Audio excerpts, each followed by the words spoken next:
काय सांगाल आज कशासाठी नगरपंचायतीमध्ये तुम्ही आंदोलन केलं, काय मुद्दा काय होता?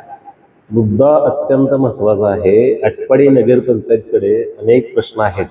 त्याच्यामध्ये शहराचे आरोग्याचे प्रश्न आहेत, शहरामधील रस्त्याचं काम चालू आहे त्याचा प्रश्न आहे, शहरामधील गटाराचे प्रश्न आहेत, नाना प्रश्न आहेत शहराचे.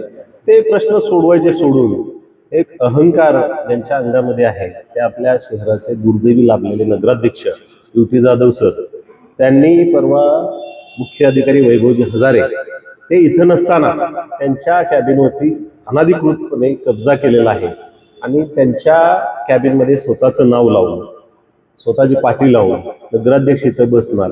मला हे समजत नाही, खाली नगराध्यक्ष बसणार, इथं नगराध्यक्ष बसणार. या शहराचे प्रश्न सोडवण्यापेक्षा आपल्याला चमकुगिरी करणे, आपला वाहवा करून घेणे आणि आपल्या मनाचा कारभार करणे अशा पद्धतीचं काम हे नगराध्यक्ष युती जाधव सर करत आहेत.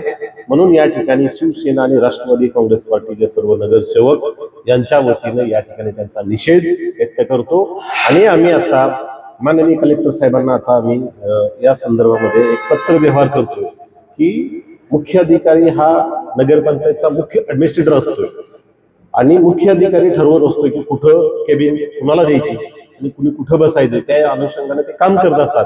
परंतु मुख्य ऍडमिनिस्ट्रेशनचं जे कॅबिन आहे त्याच्यावरतीच कब्जा माननीय नगराध्यक्षांनी केलेला अत्यंत दुर्दैवी आहे.